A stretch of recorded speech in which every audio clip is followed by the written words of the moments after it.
Right now, it's probably already dark outside your window, and you maybe are lying in bed, scrolling your phone, waiting for sleep to start pulling you in. This seems like a completely ordinary evening ritual. So ordinary that we don't even think about it. But in reality, this is one of the oldest habits humans have ever had. Looking at light in the darkness before sleep. This is older than writing. Older than agriculture. Older than the first cities. People were doing something very similar long before a single language existed that could write it down. But what exactly were they doing? How did the first humans even survive in pitch darkness, without flashlights, without windows, without a single light bulb for dozens of kilometers around? What happened when the sun set and the world around our ancestors turned into an absolutely black, ringing with silence void? Today we'll go back there. To the oldest night imaginable, the beginning. Night as enemy. To understand what people did at night, we first need to understand something important. Night wasn't always a time of rest. For a long time, it was a time of pure animal fear. Picture the savannah, about 2 million years ago. Our ancestors, not yet Homo sapiens, but earlier species of the genus Homo, were not the number one predator. Quite the opposite. At night in this savannah, leopards hunted. Hyenas hunted. Saber-toothed cats hunted. And our ancestors had no sharp fangs, no claws, no night vision, like felines.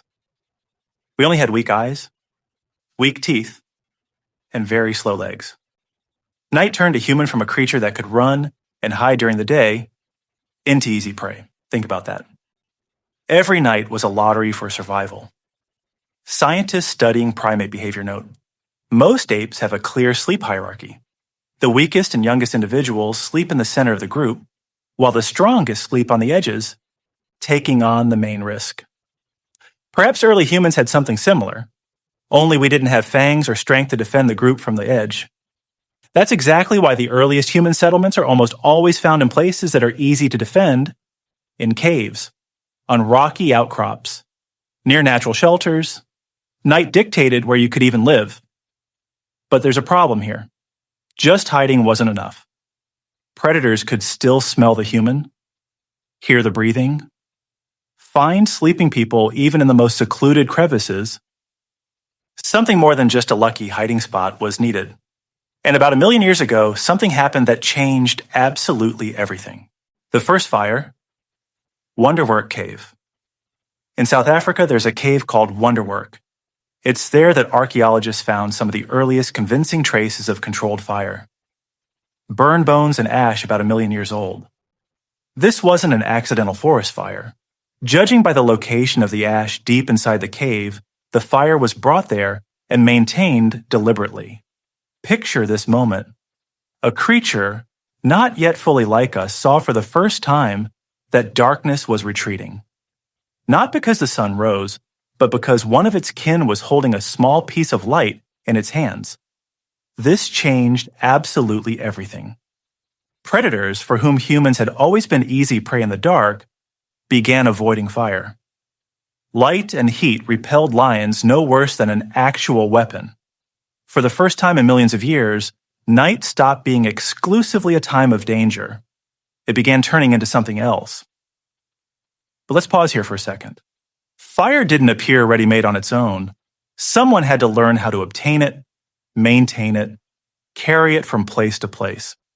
Someone had to understand that if you kept adding dry branches, the flame wouldn't die out.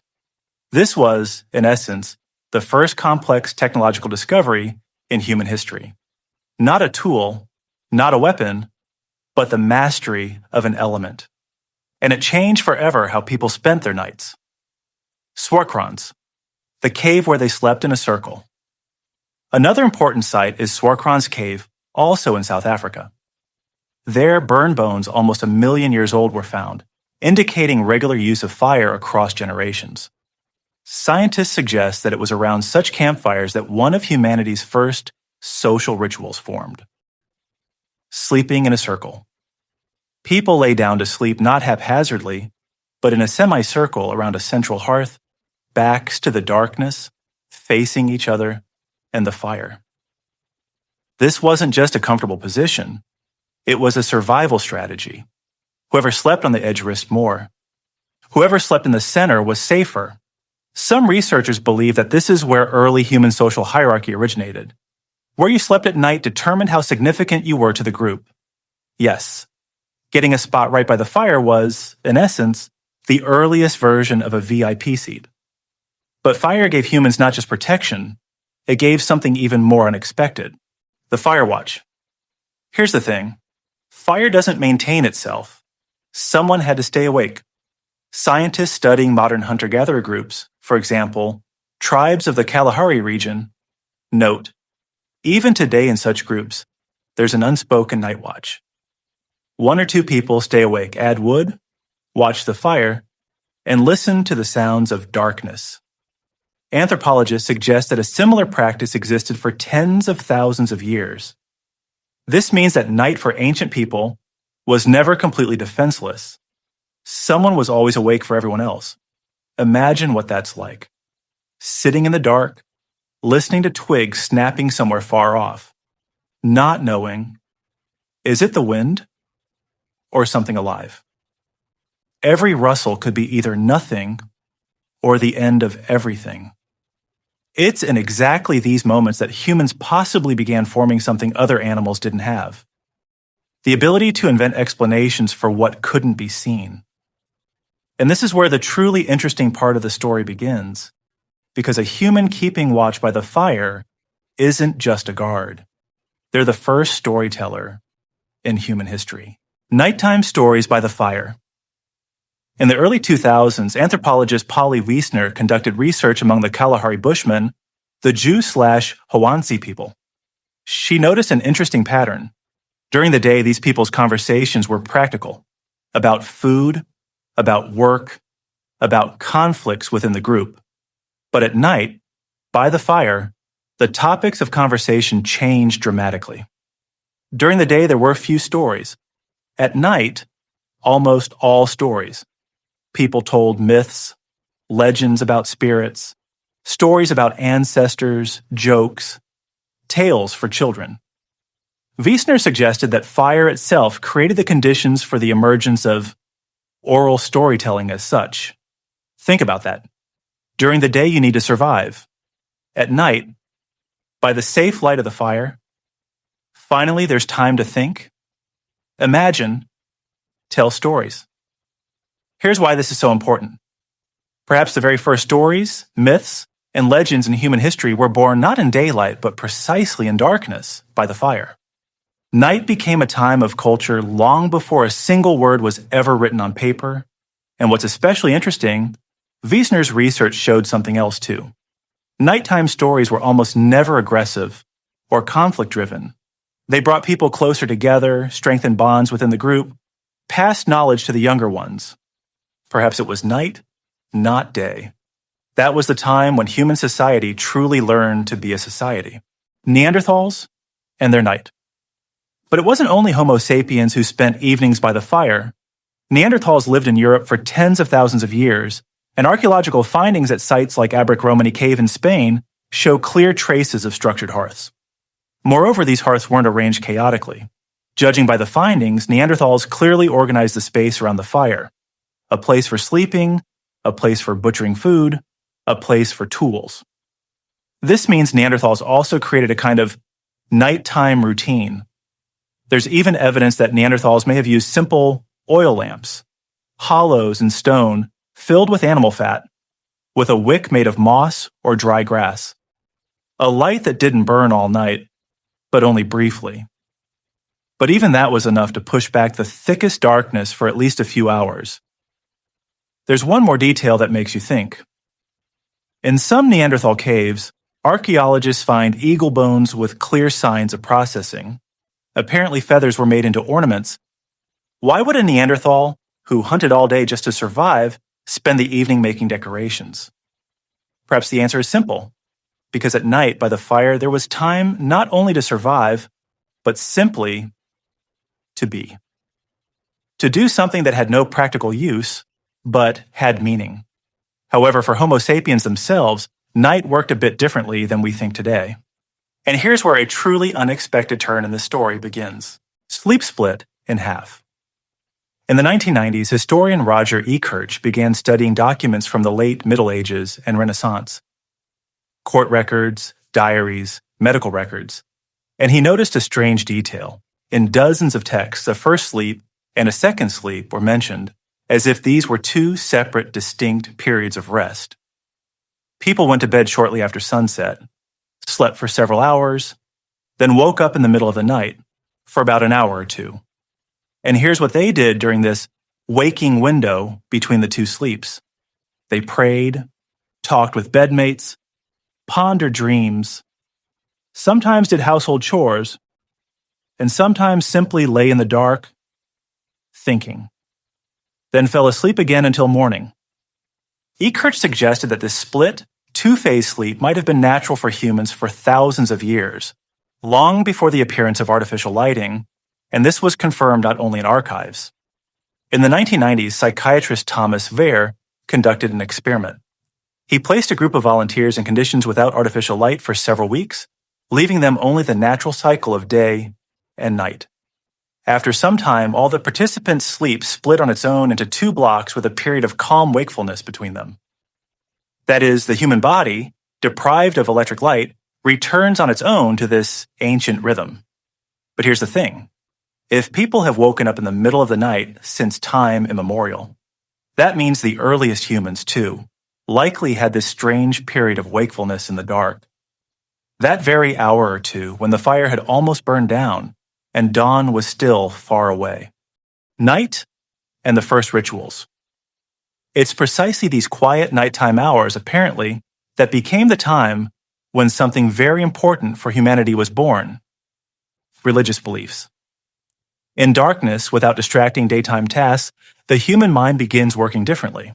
Scientists studying ancient cave paintings have noted that many drawings in caves, for example, in Lascaux in France, are located in the deepest, darkest parts of the caves, where daylight never reaches. You could only get there with a torch or an oil lamp. This means people deliberately went into the darkness to create these images. Imagine making your way through the narrow passages of a cave, holding the only source of light in your hands, knowing that outside is deep night, and inside you are surrounded by absolute, physically palpable darkness. Why go there specifically and not draw in daylight at the entrance? Some researchers suggest that certain clusters of dots and lines on these drawings might correspond to positions of stars or phases of the moon. We can't be 100% certain, but the idea itself is fascinating.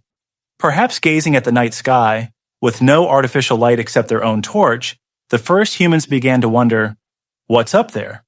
What happens to us after death? Who is watching us from the darkness? Here's what makes all of this truly important. Night is, perhaps, not just a time of humanity's rest. It's the time when religion itself was born. The very idea of the supernatural. The very need to explain the inexplicable. By day, humans survived. By night, they thought about the meaning of survival. The moon as a calendar. As more complex societies developed, night began serving a practical function too. The moon became humanity's first calendar.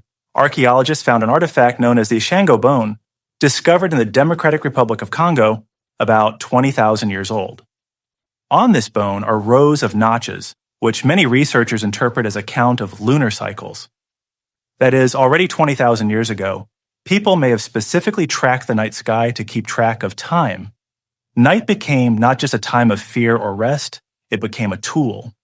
Knowing the phases of the moon, hunters could predict tides, animal migrations, the best time for fishing in the dark by moonlight. There's even a hypothesis that the full moon played the role of a kind of social event for ancient groups. In bright moonlight, it was safer to move around, hunt certain animals, gather in large groups for joint rituals. Night turned into a resource, and the moon was the key to how to use that resource: oil lamps and the first artificial light. About 17,000 years ago, in caves such as Lascaux, archaeologists find actual oil lamps, bowls carved from stone with remnants of animal fat. These were among the very first devices in human history created with a single purpose: to artificially extend light. A simple stone bowl, a bit of fat, a wick of moss. And suddenly, instead of a fire that constantly needs feeding with wood, you have a compact, portable light source. This allowed people, for the first time, to go with this light far from the main hearth, deep into caves, to remote shelters. Night began to become controllable. Interestingly, similar lamps are found all over the world, from Europe to the Middle East, roughly during the same historical period, as if different groups of people, independently of each other, arrived at the same solution to the same problem. Darkness was a common enemy for all of humanity, and the answer to it turned out to be remarkably similar. But there's a problem. This light was still weak, flickering, and very short-lived. The real revolution was still ahead. From campfire to city. When agriculture began to develop about 12,000 years ago, followed by the first permanent settlements, night changed again. Now people live not in small mobile groups, but in dense communities, villages, and then cities. And here night turned into a problem of an entirely different kind. In ancient cities such as Uruk in Mesopotamia about 5,000 years ago, nighttime darkness on narrow streets became an ideal hiding place, no longer for wild beasts, but for thieves and robbers. It's precisely then that the first mentions of night watchmen appear.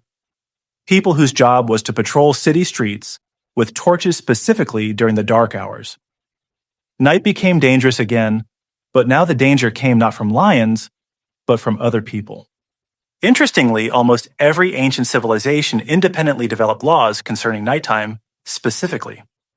In ancient Babylon, for example, the Code of Hammurabi mentions special rules for actions committed at night. They were treated differently than the same actions during the day. Night officially became a special legal category, a time requiring separate rules: candles, lamps, and the extension of wakefulness. As technology developed, light gradually became more accessible. In ancient Rome, oil lamps of more complex construction appeared. In medieval Europe, candles made of beeswax and tallow, but candles were expensive, very expensive. An ordinary family could only afford to burn a candle for a very limited time each evening. That's precisely why, as research by the same Roger Ekert shows, most people still went to bed shortly after sunset, saving precious light for only the most necessary nighttime tasks. Night remained mostly a time of sleep, brief conversations in the dark, and that same strange pause between the first and second sleep. Even in wealthy homes, candles were used sparingly. There were entire professions dedicated exclusively to producing and selling candles. That's how valuable artificial light was as a resource. All of this began to change with just one invention. Electricity changes everything. In 1879, Thomas Edison presented a practical incandescent lamp, and this literally rewrote humanity's relationship with night. For the first time in history, light stopped being a scarce resource that needed to be conserved and became something you could switch on with one click at any moment, for as long as you wanted. Factories began operating around the clock. City streets began being lit all night. People began going to bed later.